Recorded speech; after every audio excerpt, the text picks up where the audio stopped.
ಆದಿನಾಥ ಸಮಾರಂಭಾಂ ಶಂಕರಾಚಾರ್ಯ ಮಧ್ಯಮಾಂ ಪರಮಾನಂದನಾಥ ಪರ್ಯಂತಾಂ ಒಂದೇ ಗುರು ಪರಂಪರಾಂ. ಗುರುಬ್ರಹ್ಮ ಗುರುರ್ವಿಷ್ಣು ಗುರುದೇವೋ ಮಹೇಶ್ವರಃ ಗುರು ಸಾಕ್ಷಾತ್ ಪರಬ್ರಹ್ಮ ತಸ್ಮೈ ಶ್ರೀ ಗುರವೇ ನಮಃ. ಭಜೆ ಶ್ರೀಚಕ್ರ ಮಧ್ಯಸ್ಥಾಂ ದಕ್ಷಿಣೋತ್ತರಯೋ ಸದಾ ಶ್ಯಾಮಾ ವಾರ್ತಾಳಿ ಸಂಸೇವ್ಯಾಂ ಭವಾನೀಂ ಲಲಿತಾಂಬಿಕಾಂ. ಶ್ರೀ ಗುರುಭ್ಯೋ ನಮಃ. ಶ್ರೀಮಾತ್ರೇ ನಮಃ.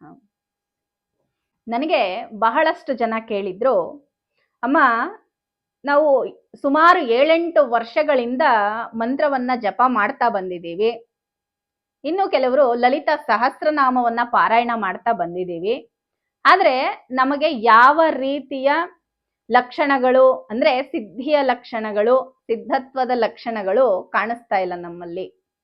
ನಮ್ಗೆ ಯಾವ ರೀತಿಯ ಒಳ್ಳೆ ಫಲಗಳು ಕೂಡ ಸಿಗ್ತಾ ಇಲ್ಲ. ನಾವೇನ್ ಮಾಡ್ತಾ ಇದ್ದೀವಿ, ನಾವು ಮಾಡ್ತಾ ಇರೋ ಅಂತ ತಪ್ಪೇನು, ನಮ್ಗೆ ಸ್ವಲ್ಪ ಗೈಡ್ ಮಾಡಿ ನೀವು ಅಂತ ಕೇಳಿದ್ರು. ಈ ತರ ಸಂದೇಹಗಳು ಬಹಳಷ್ಟು ಜನಕ್ಕೂ ಇರುತ್ತೆ. ಹಾಗಾಗಿ ನಾವು ಸಾಧನೆಯಲ್ಲಿ ಅಳವಡಿಸ್ಕೋಬೇಕಾಗಿರುವಂತಹ ಸರಿಯಾದ ವಿಧಾನವನ್ನ ನಮಗೆ ತಿಳಿಸ್ಕೊಡಿ ಅಂತ ಕೇಳಿದ್ರು. ಆದ್ರಿಂದ ಈ ವಿಡಿಯೋ ಮಾಡ್ತಾ ಇದ್ದೀನಿ. ಈಗ ಬಹಳಷ್ಟು ಜನಕ್ಕೆ ಮಂತ್ರ ಸಾಧನೆಯನ್ನ ಮಾಡಬೇಕು ಅನ್ನುವಂತಹ ಉತ್ಸಾಹ ಬರುತ್ತೆ. ಇವಾಗ ಯಾರೋ ಒಬ್ರು ಇವಾಗ ಟಿವಿಯಲ್ಲಿ ಕೇಳಿದ ಕ್ಷಣಕ್ಕೆ, ಯಾವುದೋ ಒಂದು ಇಂಟರ್ವ್ಯೂ ಅಲ್ಲಿ ನೋಡಿದ ಕ್ಷಣಕ್ಕೆ, ಒಬ್ಬ ಮಂತ್ರ ಸಾಧಕರನ್ನ ನೋಡಿದ ತಕ್ಷಣ ಕೆಲವರಲ್ಲಿ ಅವರಲ್ಲೂ ಒಂಥರ ಪ್ರಚೋದನೆ ಆಗೋದಿಕ್ಕೆ ಪ್ರಾರಂಭ ಆಗುತ್ತೆ. ನಾನು ಮಾಡಬೇಕು ಸಾಧನೆ ಅಂತ ಹೇಳಿ ಬಹಳಷ್ಟು ಜನಕ್ಕೆ ಈ ತರ ಥಾಟ್ಸ್ ಬರುತ್ತೆ. ಅವ್ರೇನ್ ಅನ್ಕೊಳ್ತಾರೆ, ಹೇಗೋ ಮಾಡಿ ಮಂತ್ರ ಕೂಡ ತಗೊಳ್ತಾರೆ. ಸಾಮೂಹಿಕವಾಗ್ಲಿ ಝೂಮ್ ಮೀಟಿಂಗ್ ಅಲ್ಲಾಗ್ಲಿ ಹೇಗೋ ಅವರಿಗೆ ಮಂತ್ರ ಅಂತೂ ಸಿಗುತ್ತೆ.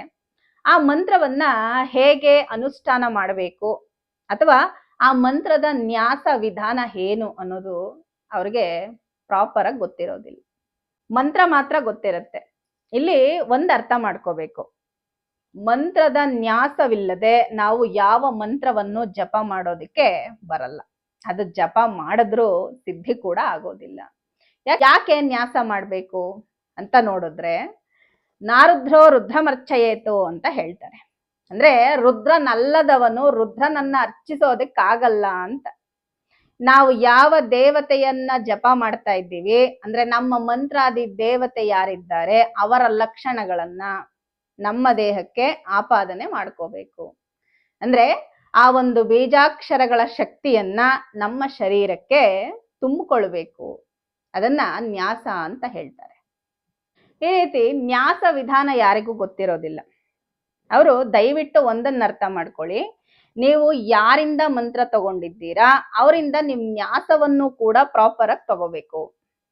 ಇವಾಗ ಕೆಲವರು ಮಂತ್ರ ಕೊಡುವಾಗ ಇವ್ರು ತುಂಬಾ ಕಾಡ್ಸಿ ಪೀಡ್ಸಿರ್ತಾರೆ. ಅವ್ರನ್ನ ಏನೋ ಕೊಡ್ಬೇಕಲ್ಲ ಅಂತ ಹೇಳಿ ಒಂದ್ ಮಂತ್ರ ಹೇಳ್ತಾರೆ. ಅಂದ್ರೆ ಇವ್ರು ಅದ್ ಸಂಪೂರ್ಣವಾಗಿ ಮಾಡ್ತಾರೆ ಅನ್ನೋ ನಂಬಿಕೆ ಅವ್ರಿಗಿರೋದಿಲ್ಲ. ಏನೋ ಉತ್ಸಾಹದಲ್ಲಿ ಕೇಳ್ತಾ ಇದ್ದಾರೆ ಅಂತ ಹೇಳಿ ಅವ್ರಿಗೊಂದ್ ಮಂತ್ರವನ್ನ ಉಪದೇಶ ಮಾಡ್ತಾರೆ. ಆದ್ರೆ ಅದರ ಪೂರ್ವ ಪರಗಳನ್ನ, ನ್ಯಾಸ ವಿಧಾನವನ್ನ, ಅನುಷ್ಠಾನ ಪದ್ಧತಿಯನ್ನ ಯಾವುದನ್ನು ಹೇಳಿರೋದಿಲ್ಲ. ಹಾಗಾಗಿ ನ್ಯಾಸವನ್ನ ಖಂಡಿತ ನೀವು ಅವರ ಮೂಲಕವೇ ನ್ಯಾಸವನ್ನು ತಗೊಳ್ಬೇಕಾಗತ್ತೆ. ಅದು ನಿಮ್ ಜವಾಬ್ದಾರಿಯೂ ಕೂಡ. ಮಂತ್ರ ಕೊಟ್ಟಾಕ್ಷಣಕ್ಕೆ ಮಂತ್ರ ಕೊಟ್ಟಿದ್ದಾರೆ ನಾವು ಜಪ ಮಾಡ್ಕೊಂಡು ಕುತ್ಕೋಬೇಕು ಅಲ್ಲ, ಸರಿಯಾದ ಪದ್ಧತಿಯಲ್ಲಿ ಜಪವನ್ನ ಆಚರಣೆ ಮಾಡಬೇಕು. ಅದನ್ನ ನೆನ್ಪಿಟ್ಕೊಳ್ಳಿ. ಇನ್ನೊಂದು ಮುಖ್ಯವಾಗಿ, ಈ ರೀತಿ ಯಾರೆಲ್ಲ ಜಪ ಸಾಧನೆಯನ್ನ ಮಾಡ್ತಾ ಇದ್ದಾರೆ ಅವ್ರು ಮುಖ್ಯವಾಗಿ ಆಚರಣೆ ಮಾಡಬೇಕಾಗಿರುವಂತಹ ಇನ್ನೊಂದು ಮುಖ್ಯವಾದ ವಿಷಯ ಅಂದ್ರೆ ಅವರಲ್ಲಿ ಆಹಾರ ಪದ್ಧತಿಯ ನಿಯಂತ್ರಣ ಇರಬೇಕು. ಅಂದ್ರೆ ಸಿಕ್ಕದ ಹಾಗೆ ತಿನ್ನೋದು, ಹೊಟ್ಟೆ ತುಂಬ ತಿನ್ನೋದು ಈಗೆಲ್ಲ ಮಾಡಬಾರ್ದು. ಅದು ಸಾಧಕರ ಲಕ್ಷಣ ಆಗೋದಿಲ್ಲ. ಅಂದ್ರೆ ನಾವು ಹೆಚ್ಚಾಗಿ ಹಸಿಯಾದಂತಹ ಹಣ್ಣುಗಳನ್ನ, ತರಕಾರಿಗಳನ್ನ ಹೆಚ್ಚಾಗಿ ತಿನ್ಬೇಕು. ಬೇಯಿಸಿದಂತ ಆಹಾರವನ್ನ ಒಂದು ಹೊತ್ತು ಮಾತ್ರ ತಿನ್ಬೇಕು. ಹೀಗ್ ಮಾಡೋದ್ರಿಂದ ನಮ್ಮ ದೇಹವೂ ಕೂಡ ಆರೋಗ್ಯವಾಗಿರುತ್ತೆ, ನಾವು ಮಾಡುವಂತಹ ಜಪ ಕೂಡ ನಮಗೆ ಒಳ್ಳೆಯ ಫಲವನ್ನ ಕೊಡುತ್ತೆ.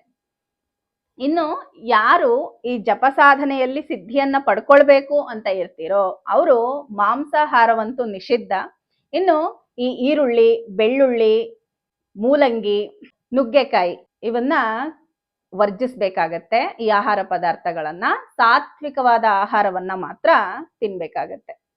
ಇನ್ನು ಮುಖ್ಯವಾಗಿ ವ್ಯಾಯಾಮವನ್ನ ಮಾಡಬೇಕು. ನಿತ್ಯವೂ ಸರಳವಾಗ್ಲಿ, ನೀವು ಮನೆಯಲ್ಲಿ ನಿಮ್ಗೆ ಹೇಗಾಗುತ್ತೋ ಅಷ್ಟಾದ್ರೂ ವ್ಯಾಯಾಮವನ್ನ ಮಾಡ್ಲೇಬೇಕಾಗತ್ತೆ. ಯಾಕಂದ್ರೆ ನಮ್ಮ ದೇಹ ಸುಸ್ಥಿತಿಯಲ್ಲಿದ್ರೆ ನಾವು ಎಷ್ಟು ಹೊತ್ತಾದ್ರೂ ಕೂತು ಜಪ ಸಾಧನೆಯನ್ನ ಮಾಡ್ತೀವಿ. ನಮ್ಮ ದೇಹವನ್ನ ನಿಗ್ರಹದಲ್ಲಿಟ್ಕೋಬೇಕು, ನಮ್ಮ ಮನಸ್ಸನ್ನು ನಿಗ್ರಹದಲ್ಲಿಟ್ಕೋಬೇಕು. ಹಾಗಾಗಿ ನಾವು ತಿನ್ನುವಂತಹ ಆಹಾರ, ನಮ್ಮ ವ್ಯಾಯಾಮ ಪದ್ಧತಿ ಇವೆಲ್ಲ ಕೂಡ ತುಂಬಾ ಮುಖ್ಯ ಆಗತ್ತೆ ಸಾಧನೆಯಲ್ಲಿರೋರಿಗೆ. ಇನ್ನು ಸಾಧನೆ ಮಾಡುವ ಮೊದಲು ತತ್ವಾಚಮನವನ್ನ ಮಾಡಬೇಕು. ಇದು ಕೂಡ ನಿಮ್ಮ ಗುರುಗಳಿಂದಲೇ ಕಲ್ತ್ಕೋಬೇಕು. ಇಲ್ಲಿ ಕೇಶವಾಯ ಸ್ವಾಹ, ನಾರಾಯಣಾಯ ಸ್ವಾಹ, ಮಾಧವಾಯ ಸ್ವಾಹ ಇವು ಬರೋದಿಲ್ಲ ಕೆಲಸಕ್ಕೆ. ಇದು ಸಾಮಾನ್ಯ ಪೂಜೆಗಳಲ್ಲಿ ಮಾತ್ರ ವರ್ತಿಸುತ್ತೆ. ತತ್ವಾಚಮನ ಅನ್ನೋದು ನಾವು ಯಾವ ಮಂತ್ರವನ್ನ ಮಾಡ್ತಾ ಇದ್ದೀವಿ ಆ ಒಂದು ಮಂತ್ರದ ಬೀಜಾಕ್ಷರಗಳಿಂದ ತತ್ವಾಚಮನವನ್ನ ಮಾಡಬೇಕು. ಸಾಧನೆಯಲ್ಲಿ ಇದು ಬಹಳ ಮುಖ್ಯ ಅಂತ ಹೇಳ್ಬೋದು. ಮತ್ತೆ ಇನ್ನೊಂದು ಭೂತೋಚ್ಚಾಟನೆ ಕೂಡ ಮಾಡಬೇಕು. ಭೂತೋಚ್ಚಾಟನೆ ಮಾಡೋದ್ರಿಂದ ನಮಗೆ ಹೆಚ್ಚಿನ ಕಾಲ ಪ್ರಶಾಂತವಾಗಿ ಕುಳಿತು ಆ ಅನುಷ್ಠಾನ ಮಾಡುವಂತಹ ಅವಕಾಶ ನಮಗೆ ಸಿಗುತ್ತೆ. ಇಲ್ಲ ಅಂದ್ರೆ ನಮಗೆ ಆ ಭೂತಗಣಗಳಿಂದ ಡಿಸ್ಟರ್ಬೆನ್ಸ್ ಆಗ್ತಾ ಇರುತ್ತೆ. ಅಂದ್ರೆ ನಮಗೆ ಕಾನ್ಸಂಟ್ರೇಷನ್ ಬರಲ್ಲ, ಮತ್ತೆ ತುಂಬಾ ಹೊತ್ತು ಕೂರಕ್ಕೂ ಆಗಲ್ಲ. ಈ ತರ ಎಲ್ಲ ತೊಂದರೆಗಳು ಕೂಡ ಆಗತ್ತೆ. ಹಾಗಾಗಿ ಭೂತೋಚ್ಚಾಟನೆ ಕೂಡ ಮಾಡಬೇಕು. ಇನ್ನು ನೆಕ್ಸ್ಟ್ ಸ್ಟೆಪ್ ಯಾವುದು ಅಂದ್ರೆ ಪ್ರಾಣಾಯಾಮವನ್ನ ಮಾಡಬೇಕು. ಅದನ್ನ ಹೇಗ್ ಮಾಡ್ಬೇಕು ಅಂತ ಅಂದ್ರೆ ಎಡಮೂಗಿನ ಹೊಳ್ಳೆಯಿಂದ ಫಸ್ಟ್ ಗಾಳಿಯನ್ನ ತಗೊಳ್ಬೇಕು. ಆಗ ಒಂದು ಸಾರಿ ಮಂತ್ರವನ್ನ ಹೇಳಬೇಕು. ಅಂದ್ರೆ ಇಲ್ಲಿ ಪ್ರಾಣಾಯಾಮದ ಜೊತೆಗೆ ಮಂತ್ರವನ್ನ ಅನುಸಂಧಾನ ಮಾಡಬೇಕು. ಹಾಗೆ ಮಾಡೋದ್ರಿಂದ ಮಂತ್ರ ನಮಗೆ ಶೀಘ್ರವಾಗಿ ಅದರ ಲಕ್ಷಣಗಳು ಕಾಣುತ್ತೆ. ನಮಗೆ ಗಾಳಿಯನ್ನ ತಗೊಳ್ಳುವಾಗ ಒಂದ್ಸರಿ ಮೂಲ ಮಂತ್ರವನ್ನ ಹೇಳಬೇಕು. ಇಲ್ಲಿ ಈ ಪ್ರಾಣಾಯಾಮದಲ್ಲಿ ಬಹಳ ಮುಖ್ಯವಾದಂತಹ ಘಟ್ಟ ಏನು ಅಂದ್ರೆ ಕುಂಭಕ ಮಾಡುವಂಥದ್ದು, ಅಂದ್ರೆ ಗಾಳಿಯನ್ನ ಒಳಗಡೆ ಕುಂಭಿಸುವಂಥದ್ದು. ಆ ಸಮಯದಲ್ಲಿ ನಾವು 3 ಸಾರಿಯಾದರೂ ಮೂಲ ಮಂತ್ರವನ್ನ ಹೇಳಬೇಕು. ಪ್ರಾರಂಭದಲ್ಲೇ 3 ಸಾರಿ ಹೇಳಬೇಕು ಅಂತ ಏನೂ ಇಲ್ಲ. ಇವಾಗ ಯಾರೆಲ್ಲ ಪ್ರಾರಂಭ ಮಾಡಿರ್ತೀರೋ ಪ್ರಾರಂಭಿಕ ಹಂತದಲ್ಲಿ 1 ಸಾರಿಯೇ ಹೇಳಿದ್ರು ಪರವಾಗಿಲ್ಲ. ಅಂದ್ರೆ ದಿನೇ ದಿನೇ ಅದನ್ನ ಹೆಚ್ಚಿಸಬೇಕು. ಇಲ್ಲಿ ನಾವು ಕುಂಭಿಸುವಂತಹ ಸಮಯವನ್ನ ಹೆಚ್ಚಿಸ್ಬೇಕಾಗತ್ತೆ. ಇದು ಬಹಳ ಮುಖ್ಯ.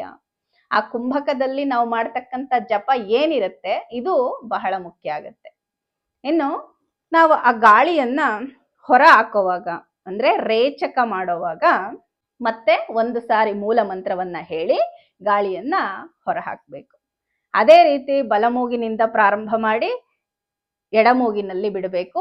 ಹೀಗೆ ಪ್ರಾಣಾಯಾಮವನ್ನ ಮಾಡಬೇಕು. ಕನಿಷ್ಠ ಒಂದು 15 ನಿಮಿಷವಾದರೂ ಈ ಪ್ರಾಣಾಯಾಮವನ್ನ ಮಾಡಿದ ನಂತರವೇ ನೀವು ಜಪ ಮಾಡೋದ್ರಿಂದ ನಮ್ಮ ಮನಸ್ಸು ಚಂಚಲವಾಗೋದಿಲ್ಲ. ನಮಗೆ ಜಪದಲ್ಲಿ ಏಕಾಗ್ರತೆ ಅನ್ನೋದು ತುಂಬಾ ಚೆನ್ನಾಗಿ ಇರುತ್ತೆ. ಕೆಲವರು ಹೇಳ್ತಾ ಇರ್ತಾರೆ, ಅಮ್ಮ ನಾವು ಜಪಕ್ಕೆ ಕುತ್ಕೊಂಡ ತಕ್ಷಣನೇ ನಮ್ಗೆ ನೆಗೆಟಿವ್ ಥಾಟ್ಸ್ ಎಲ್ಲ ಬರಕ್ ಸ್ಟಾರ್ಟ್ ಆಗ್ಬಿಡುತ್ತೆ, ಮತ್ತೆ ಇಲ್ಲದ ಆಲೋಚನೆ ಎಲ್ಲವೂ ನಮ್ಗೆ ಜಪಕ್ಕೆ ಕುತ್ಕೊಂಡಾಗೆ ಬರುತ್ತೆ, ಏನ್ ಮಾಡ್ಬೇಕು ಅಂತ ಕೇಳ್ತಾರೆ. ಅವ್ರಿಗೆಲ್ಲ ಇದೇ ಸೊಲ್ಯೂಷನ್ ಅಂತ ಹೇಳ್ಬೇಕು. ಪ್ರಾಣಾಯಾಮವನ್ನ ಕನಿಷ್ಠ ನೀವು 30 ನಿಮಿಷವಾದ್ರೂ ಮಾಡಿ. ಸಮಯ ಇದೆ ಅಂದ್ರೆ ಇನ್ನೂ ಹೆಚ್ಚಿಗೆ ಮಾಡಿದ್ರು ನಡೆಯುತ್ತೆ. ಅಂದ್ರೆ ದಿನೇ ದಿನೇ ಹೆಚ್ಚಿಸ್ಕೊಂಡು ಹೋಗ್ಬೇಕು. ಇದನ್ನ ಒಂದು ಒಳ್ಳೆಯ ಗುರುವಿನಿಂದ ಕಲ್ತ್ರೆ ಉತ್ತಮ. ಯಾಕಂದ್ರೆ ಪ್ರಾಣಾಯಾಮದ ಜೊತೆ ನಾವು ಆಟ ಆಡಬಾರ್ದಲ್ವಾ. ಹಾಗಾಗಿ ಇದನ್ನ ತಿಳ್ಕೊಂಡ್ ಮಾಡಿ. ನೀವು ಇವಾಗ ಯೂಟ್ಯೂಬ್ ಅಲ್ಲೂ ವಿಡಿಯೋಸ್ ಸಿಗುತ್ತೆ, ನೋಡ್ಕೊಂಡು ಕೂಡ ಕಲಿಬಹುದು. ಇವಾಗ ಎಲ್ಲರಿಗೂ ಹೊರಗಡೆ ಹೋಗಿ ಗುರುವನ್ನ ಆಶ್ರಯಿಸಿ ಕಲಿಯೋದಕ್ಕೆ ಕಷ್ಟ ಆಗತ್ತೆ. ಹಾಗಾಗಿ ಉಪಯೋಗಿಸ್ಕೊಳ್ಳಿ. ಯೂಟ್ಯೂಬ್ ಅಲ್ಲಿ ಎಷ್ಟೋ ಜನ ಈ ಪ್ರಾಣಾಯಾಮ ಮಾಡುವಂತಹ ವಿಧಾನಗಳನ್ನ ಹಾಕಿರ್ತಾರೆ. ನೋಡಿ ಕಲಿಯೋದ್ರಲ್ಲಿ ಯಾವ ತಪ್ಪು ಇರೋದಿಲ್ಲ. ನೋಡಿ ಕಲಿತು ನೀವು ಅದನ್ನ ಅಳವಡಿಸ್ಕೊಂಡು ಹೋಗ್ಬೇಕು. ಇನ್ನು ಮುಖ್ಯವಾದಂತಹ ವಿಷಯ ಏನಂದ್ರೆ, ಯಾರೆಲ್ಲ ಈ ಸಾಧನೆಯಲ್ಲಿ ಇರ್ತಕ್ಕಂಥವ್ರು ಮಂತ್ರವನ್ನ ಜಪ ಮಾಡ್ತಕ್ಕಂಥವ್ರು ಹೆಚ್ಚಿಗೆ ಮಾತಾಡಬಾರ್ದು. ಅನಾವಶ್ಯಕವಾದಂತಹ ಮಾತುಗಳನ್ನ ಮಾತಾಡ್ಲೇಬಾರ್ದು. ಆದಷ್ಟು ಮೌನವಾಗಿರ್ಬೇಕು. ಮತ್ತೆ ಸದಾಕಾಲ ಆ ಮಂತ್ರ ಸ್ಮರಣೆಯನ್ನ ಮಾಡ್ತಲೇ ಇರಬೇಕು. ಆದಷ್ಟು ಸತ್ಯವನ್ನ ಮಾತಾಡೋದಿಕ್ಕೆ ಪ್ರಯತ್ನ ಪಡಬೇಕು. ಆಗ ಆ ಮಂತ್ರಾದಿ ದೇವತೆಯ ಅನುಗ್ರಹ ನಮಗೆ ಚೆನ್ನಾಗಿರುತ್ತೆ. ಯಾಕಂದ್ರೆ ನಾವು ಮೌನವಾಗಿರೋದ್ರಿಂದ ನಮ್ಮಲ್ಲಿ ಆ ಶಕ್ತಿ ಹೆಚ್ಚಾಗ್ತಾ ಹೋಗುತ್ತೆ. ನಾವು ಮಾತಾಡದಷ್ಟು ನಮ್ಮ ಶಕ್ತಿ ಕಡಿಮೆ ಆಗುತ್ತೆ. ಹಾಗಾಗಿ ಸಾಧನೆ ಮಾಡೋ ಅಂಥವ್ರು ಹೆಚ್ಚಾಗಿ ಮಾತಾಡಬಾರ್ದು ಯಾರ ಜೊತೆಯಲ್ಲೂ. ಇನ್ನೂ ಮುಖ್ಯವಾಗಿ ಕೆಟ್ಟ ಆಲೋಚನೆಗಳನ್ನ, ಇನ್ನೊಬ್ಬರ ವಿಷಯಗಳನ್ನ ಮಾತಾಡೋದು, ಇನ್ನೊಬ್ಬರ ಬಗ್ಗೆ ಯೋಚನೆ ಮಾಡೋದು, ಇದನ್ನೆಲ್ಲ ಫಸ್ಟ್ ಬಿಡಬೇಕಾಗತ್ತೆ. ಇದನ್ನೆಲ್ಲ ಮಾಡೋರ್ಗೆ ಯಾವತ್ತೂ ಮಂತ್ರಾದಿ ದೇವತೆಯ ಅನುಗ್ರಹ ಆಗೋದಿಲ್ಲ. ಈಗ ನಾನು ಏನೆಲ್ಲ ಹೇಳದ್ನೋ ಇದನ್ನೆಲ್ಲ ಕೂಡ ನಿಮ್ಮ ಲೈಫಲ್ಲಿ ಅಳವಡಿಸ್ಕೊಂಡು ನೋಡಿ. ಆಗ ಖಂಡಿತ ನೀವು ಮಾಡ್ತಕ್ಕಂತಹ ಪಾರಾಯಣ ಆಗ್ಲಿ ಜಪ ಆಗ್ಲಿ ಶೀಘ್ರದಲ್ಲೇ ನಿಮ್ಗೆ ಫಲವನ್ನ ಕೊಡುತ್ತೆ. ಇವೆಲ್ಲವೂ ಸಾಧಕರು ತಿಳ್ಕೋಬೇಕಾಗಿರುವಂತಹ ಮುಖ್ಯವಾದ ವಿಷಯಗಳು. ಇವುಗಳನ್ನ ತಿಳಿದು ನಿಮ್ಮ ಸಾಧನೆಯನ್ನ ಮಾಡಿ ಮಂತ್ರಾದಿ ದೇವತೆಯ ಅನುಗ್ರಹವನ್ನ ಪಡ್ಕೊಳ್ಳಿ. ಎಲ್ಲರಿಗೂ ಪರಮೇಶ್ವರಿ ಸನ್ಮಂಗಳವನ್ನುಂಟು ಮಾಡ್ಲಿ ಅಂತ ಪ್ರಾರ್ಥಿಸ್ತಾ, ಲೋಕಾ ಸಮಸ್ತ ಸುಖಿನೋ ಭವಂತು, ಸಮಸ್ತ ಸನ್ಮಂಗಳಾನಿ ಭವಂತು.